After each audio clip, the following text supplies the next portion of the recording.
नमस्कार, मैं doctor Anamika, gynae and fertility consultant from Midas clinic. आज हम चर्चा करेंगे ब्रेस्ट कैंसर की। ब्रेस्ट कैंसर के कारण, लक्षण और बचाव। ब्रेस्ट कैंसर क्या है? जैसे कि मानव शरीर इस टेबल की तरह नहीं है, कॉन्स्टेंटली चेंजिंग है। हमारे सेल्स टूटते रहते हैं, बनते रहते हैं, और इसी टूटने और बनने के का जो प्रोसेस है उसमें कभी सेल फॉर्मेशन जब विकृत हो जाए तो किसी भी तरह के कैंसर को जन्म देता है। ब्रेस्ट कैंसर भारतीय महिलाओं में होने वाला सबसे कॉमन कैंसर है। ब्रेस्ट कैंसर किन महिलाओं को होता है, इसके रिस्क फैक्टर्स क्या हैं, ये समझना आज हमारे लिए ज़रूरी है ताकि हम बचाव कर सकें। रिस्क फैक्टर्स ब्रेस्ट कैंसर के दो तरह के होते हैं। एक वो रिस्क फैक्टर्स जिसको आप मॉडिफाई कर सकते हैं, मतलब जहां आप अपनी मदद कर सकते हैं। दूसरे वो रिस्क फैक्टर जहां हमारे हाथ में कुछ भी नहीं है। तो जो मॉडिफाइबल रिस्क फैक्टर्स हैं वो हैं हमारी दिनचर्या में हम किस तरह का भोजन ले रहे हैं, भोजन में बहुत पैक्ड फूड नहीं ले रहे हैं, स्मोकिंग कर रहे हैं, अल्कोहल ले रहे हैं, या फिर हमने ब्रेस्ट फीडिंग नहीं की, या बहुत ही लेट बच्चों को जन्म दिया। ये सारे कारणों में हम अपनी कुछ मदद कर सकते हैं। पर कुछ कारण ऐसे हैं ब्रेस्ट कैंसर में जहां हम अपनी मदद नहीं कर सकते। जैसे कि हमारा अपना जेनेटिक रिस्क फैक्टर, हमारी माँ को या हमारे माता के फैमिली में किसी और को ब्रेस्ट कैंसर रहा है तो हमारा रिस्क बढ़ जाता है। हमें खुद को किसी एक तरफ के ब्रेस्ट में कैंसर रहा है तो दूसरे ब्रेस्ट में भी कैंसर होने के चांसेस बढ़ जाते हैं। ओवेरियन कैंसर की हिस्ट्री है तो भी कैंसर रिस्क बढ़ जाता है। हमारा मासिक धर्म बहुत ही अर्ली एज में शुरू हुआ हो और बहुत लेट तक चलता रहा हो, इन कारणों से भी ब्रेस्ट कैंसर होने के चांसेस बढ़ जाते हैं। इन सभी चीज़ों से हम एक high risk category for breast cancer में आ जाते हैं। अब बात करते हैं कि ब्रेस्ट कैंसर के लक्षण क्या हैं। तो जैसा कि हमेशा हम बातें करते हैं कि ब्रेस्ट कैंसर या कोई सा भी cancer, cancers are usually silent killers. तो बहुत सिम्टम नहीं आते हैं एटलीस्ट इन अर्ली स्टेजेज, इसलिए सतर्कता बहुत ज़रूरी है। फिर भी जो लक्षण हमें पता होने चाहिए, जिसके लिए हम खुद जागरूक रह सकते हैं, उनमें से कुछ मैं आपको बताना चाहूँगी जो कि आपको हेल्प करें अपने आप की मदद करने में, अपने आप में ये डिटेक्ट करने में कि कहीं आपको ब्रेस्ट कैंसर होने के चांसेस तो नहीं है। सबसे पहले ब्रेस्ट को जब आप देखेंगे तो आकार में परिवर्तन, ऊपर की उसकी जो चमड़ी है वो ऑरेंज की तरह हो जाए, या उसके ऊपर जो धमनियां हैं, ब्लड वेसल्स हैं, वो बहुत ही ज़्यादा प्रोमिनेंट दिखने लगे। निपल्स उसके जो यूजुअली बाहर की तरफ उभरे हुए होते हैं वो अंदर चले जाएं, या फिर जब उसमें से आप दबा के देखते हैं तो खून या किसी और तरल का रिसाव होता हो। जब आप उसको पाल्पेट करें तो आपको उसमें लम्प्स मिले, और बेसिकली ऐसे लम्प्स जो मूव ना करते हो आसानी से, जब आप उसको हिलाना चाहें तो उसमें मूवमेंट कम हो। इस तरह का कुछ भी प्रॉब्लम अगर आपको हो रहा है तो ये सिम्टम्स हैं, ये कुछ साइंस हैं जो आपको बताते हैं कि आपको तुरंत ही अपने डॉक्टर से मिलना चाहिए ताकि निर्धारित किया जा सके कि कैंसर होने की आशंका या फिर कैंसर हमें है तो नहीं। अब ब्रेस्ट कैंसर से बचाव कैसे करें? आज आप ये समझिए कि भारत में ब्रेस्ट कैंसर हर 28 में एक महिला को हो सकता है, और जब कैंसर का रेट इतना हाई है तो हमारे इंडियन पॉपुलेशन में कोई भी महिला एक low risk for breast cancer group को बिलोंग नहीं करती। ब्रेस्ट कैंसर से बचाव के लिए हमारे पास दो तरीके हैं। पहला सेल्फ ब्रेस्ट एग्जामिनेशन और दूसरा screening, breast cancer screening. Breast cancer screening में जो स्क्रीनिंग शब्द है उसको समझ लेना बहुत ज़रूरी है। कई बारी महिलाएं बहुत समय गुजरने के बाद, सिम्टम्स बहुत आगे बढ़ने के बाद हमारे पास आती हैं और उनको एग्जामिन करके बड़ा दुख होता है कि अगर इस कैंसर को हम समय से पहले पकड़ लेते तो इनका इलाज बहुत ही मिनिमम प्रोसीड्योर्स में सफल हो सकता था, इनको इतनी प्रॉब्लम्स नहीं होती।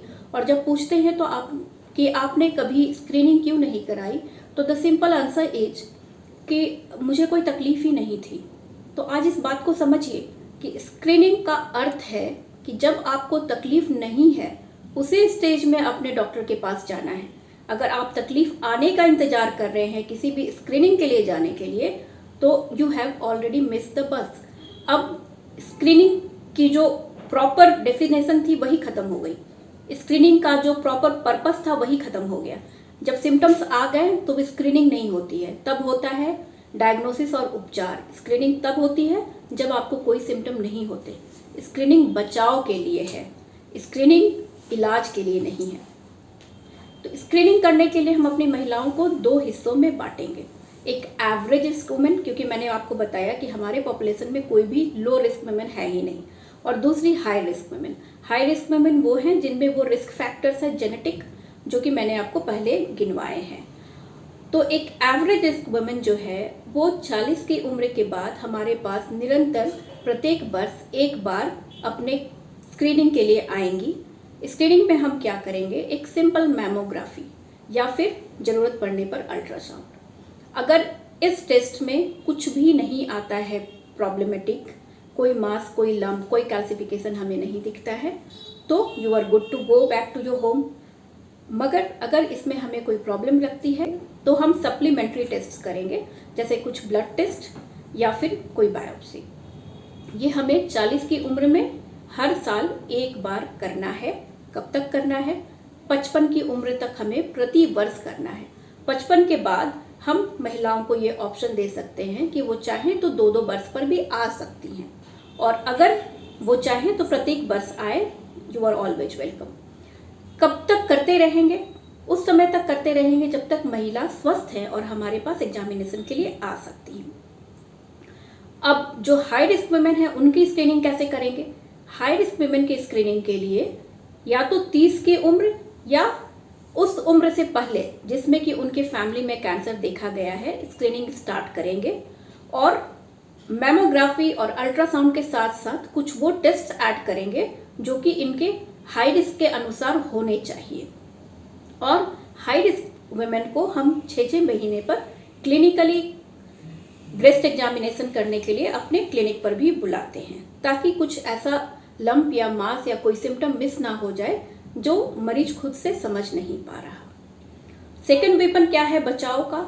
हमारा दूसरा औजार है self breast examination. Self breast examination हर एक लड़की, हर एक महिला को आनी चाहिए और करनी चाहिए। करनी कब है, किस उम्र से? उम्र की इसमें कोई सीमा नहीं होनी चाहिए। I think the younger you start the better it is for you. करना कब है? मासिक धर्म खत्म होने के जस्ट बाद, क्योंकि उस वक्त आपका ब्रेस्ट नॉन टेंडर होता है, उसमें यूजुअली आपको कोई तकलीफ या दर्द उस वक्त नहीं हो रहा होता। कई महिलाओं को मासिक धर्म के जस्ट पहले थोड़े तनाव, थोड़ा ब्रेस्ट पेन होता है।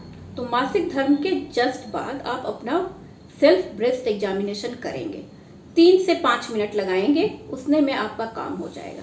सबसे पहले आपको सीधे आईने के सामने खड़े होना है और अपने हाथों को, जैसे कि मैं आपको इस गुड़िया से दिखाती हूँ, हाथों को इस तरह से आप अपने दोनों कमर पे रखेंगे।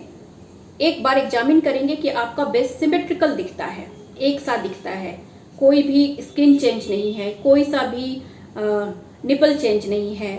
और उसके बाद दोनों हाथों को ऊपर उठाएंगे। ऊपर उठाकर फिर से एक बार एग्जामिन करेंगे कि ऊपर उठाने के बाद भी दोनों ब्रेस्ट सिमेट्रिकल दिखते हैं, सही दिखते हैं। उसके बाद एक हाथ को आपको पीछे की तरफ रख लेना है पीठ पर, दूसरे हाथ से दाएं ब्रेस्ट के लिए बायां हाथ और बाएं ब्रेस्ट के लिए दायां हाथ, इसका उपयोग करते हुए ब्रेस्ट की कंप्लीट एग्जामिनेशन करनी है। 3 फिंगर्स को यूज करना है, पिंच नहीं करना है, पोक नहीं करना है, सिंपल हल्का सा प्रेशर लगा के आप लगा के देखेंगे कि चारों तरफ एक जैसा ही समानता है, कोई लंप नहीं है। अगर कोई लंप है तो कोई ऐसा लंप बिल्कुल नहीं है जो हिलता नहीं है। उसके साथ साथ जो क्लेविकल बोन है उसके ऊपर की जगह को देखना भी बहुत जरूरी है। आपके आर्मपिट्स के अंदर भी एक बार अपने हाथ घुमा के देखना जरूरी है कि वहां भी लंप नहीं है, क्योंकि ये भी आपके ब्रेस्ट का ही हिस्सा होता है। स्क्रीनिंग कितना सिंपल है, जैसे आपने देखा, आप अपने बिल्कुल डेली रूटीन में जाके करवा सकते हैं और इतनी बड़ी बीमारी से खुद को बचा सकते हैं, या फिर इतनी जल्दी पकड़ सकते हैं कि आपका कोई भी मेजर ट्रीटमेंट करने की जरूरत ना पड़े। इंडियन सिनेरियो में महिलाओं को हमेशा ये बताया गया है कि अपने आप को ही पीछे रखना है। वो पूरे परिवार का बहुत अच्छा ख्याल रखती हैं, लेकिन जब अपने ख्याल रखने की बारी आती है थोड़ा भी खुद पे पैसा खर्च करना हो, खुद का समय खर्च करना हो तो एक गिल्ट में चली जाती हैं। इस गिल्ट से बाहर निकलिए। ब्रेस्ट कैंसर स्क्रीनिंग आप अपने परिवार के लिए ही कर रही हैं, क्योंकि आप ही परिवार की नींव हैं। आपको अगर कोई तकलीफ हो जाती है, बड़ी बीमारी हो जाती है, तो आपके परिवार में हर एक सदस्य को तकलीफ होगी। अपना ख्याल रखिए। ब्रेस्ट कैंसर से बचाव बहुत ही आसान है। अपने डॉक्टर का परामर्श लीजिए। Thank you.